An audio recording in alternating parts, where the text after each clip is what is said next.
Everyone, आज हम लोग नए वीडियो में आपका स्वागत है। आज हम लोग बात करने वाले हैं बीटेक सीएससी स्पेशलाइजेशन कोर्स का न्यू सिलेबस जो अपग्रेड किया गया, उन चीज़ों पे बात करने वाले हैं और आज हम लोग देखने वाले हैं। अगर आप बिहार में इंजीनियरिंग कॉलेज में दाखिल या एडमिशन लेते हैं तो ये सब सब्जेक्ट आपको पढ़ने पड़ेंगे। उससे पहले आपको नाम और उसके बारे में हम सिलेबस बता देते हैं, फिर आप अच्छे से वीडियो को देखिए और आपको धीरे धीरे पूरा समझ में आएगा सेमेस्टर वगैरह कैसे क्लियर करना है। जैसे कि फर्स्ट सेमेस्टर में आपको engineering physics BEE engineering math 1 पढ़ना पड़ेगा, IT वर्कशॉप। फिर उसके बाद प्रोग्रामिंग में आपको सी प्रोग्रामिंग, स्वच्छ भारत अभियान लैब। ये होता है आपका पहला साल का सिलेबस।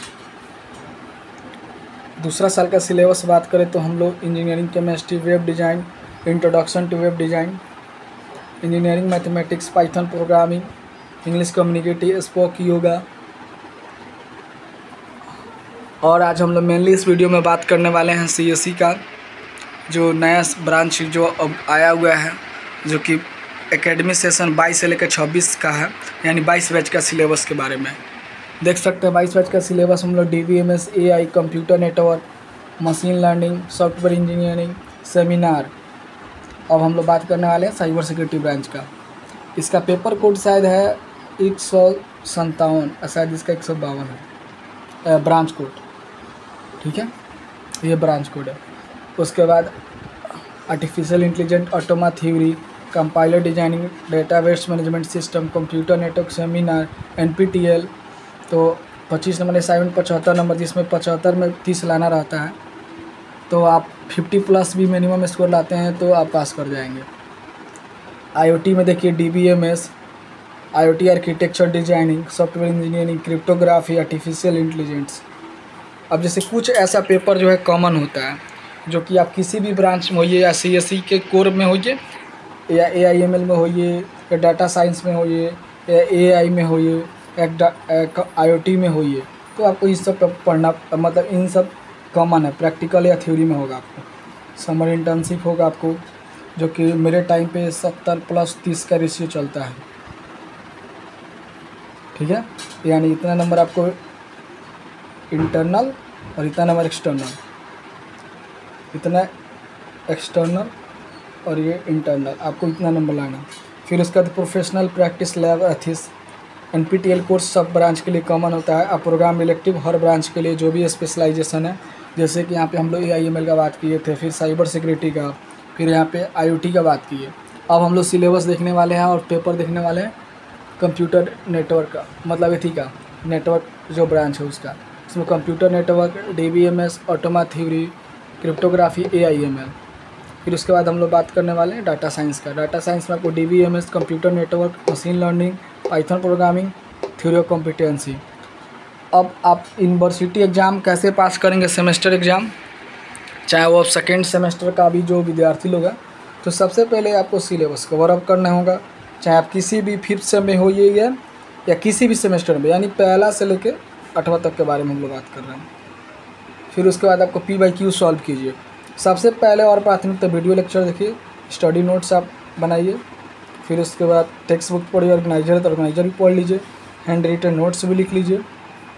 उसके साथ ही और P/Q सॉल्व कीजिए और अच्छा से कॉन्सेप्ट को रिवाइज कीजिए। आप सेमेस्टर का पेपर भी क्लियर कर लीजिएगा बिना बैकलॉग, नो बैकलॉग, बिना बचे हुए, तो आप क्लियर कर सकते हैं और 50+ स्कोर भी कर सकते हैं।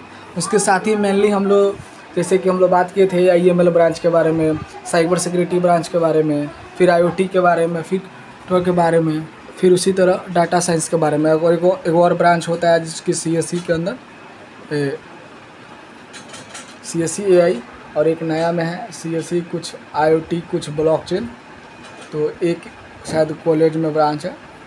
तो इस तरह ऑलमोस्ट सिलेबस भी इसका भी 5th सेम का सेम ही होगा, 5th सेम का सिलेबस सेम ही होगा, ठीक है। तो ज़्यादातर मेरा जो एक्सपीरियंस रहा है एग्ज़ाम देने का, तो हम लोग देखते हैं कि मॉड्यूल 3, 4, 5वां से ज़्यादा आपको क्वेश्चन आता है, और आखिरी मॉड्यूल अगर 6ठा है तो उससे शॉर्ट नोट्स देखने को मिलेगा। आपको शॉर्ट नोट्स ज़रूर बनाइए। MCQ कोशिश कीजिए 10 का 10 अटैम्प्ट करने के लिए। बहुत लोग गलती कर देते हैं, 10 का 10 अटैम्प्ट नहीं करते हैं। लेकिन यहाँ क्या होता है कि आपको 10 क्वेश्चन में 7 ही बनाना था, तो 7 में 14 नंबर आपको यहाँ से आ जाता है। शॉर्ट नोट्स अगर आप करते हैं तो 14 नंबर यहाँ से, 28 और 1-2 क्वेश्चन आप सही करके एग्ज़ाम में पास कर लीजिएगा। और उसके बाद आप टेक्स्ट बुक पढ़ें। इससे क्या होगा, आपको कैरी से बचना पड़ेगा, कैरी पेपर से बच सकते हैं। बैकलॉग आपका नहीं लगेगा, बैकलॉग आपका नहीं लगेगा। आप 5 SGPA आपको प्लस हर सेमेस्टर में हो जाएगा।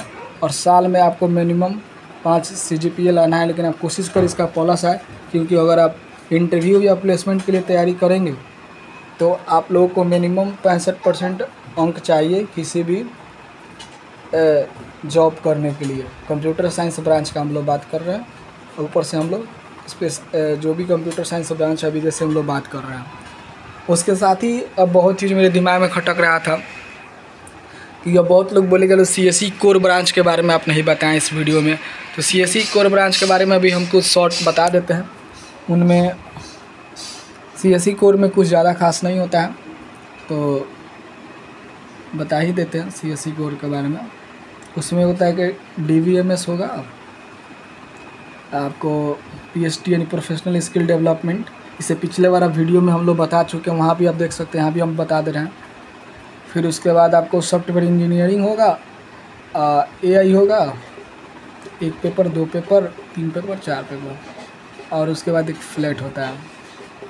और बाकी जो यहाँ रेशियो है, जैसे समर इंटर्नशिप, सेमिनार, ठीक है, NPTEL, तो ये साई वहाँ भी चलता है।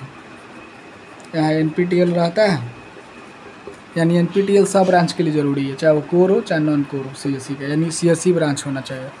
NPTEL, फिर सेमिनार होता है, फिर समर इंटर्नशिप। तो इस तरह करके आपको पढ़ना पड़ेगा। और एग्ज़ाम क्लियर करने के लिए भी सेम यही प्रोसेस होता है।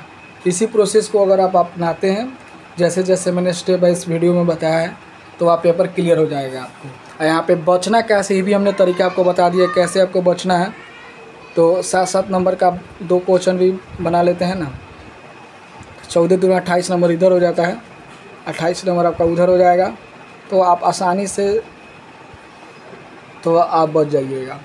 और 50+ अगर आप मिड सेम का जो आपका एग्ज़ाम होता है, उसमें अगर आप 30 नंबर में 20 नंबर का आपका मिड सेम होता है, मिड सेम में अगर आप 15 नंबर ला लेते हैं, तो मान के चलिए 10 नंबर उधर से आपको मिल जाएगा, 25 इधर हो जाएगा।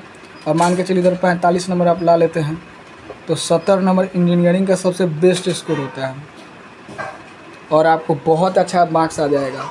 चैनल को लाइक कीजिए, सब्सक्राइब कीजिए, दोस्तों के पास शेयर कीजिए। फिर से मिलते हैं नेक्स्ट वीडियो में, तब तक के लिए बाय।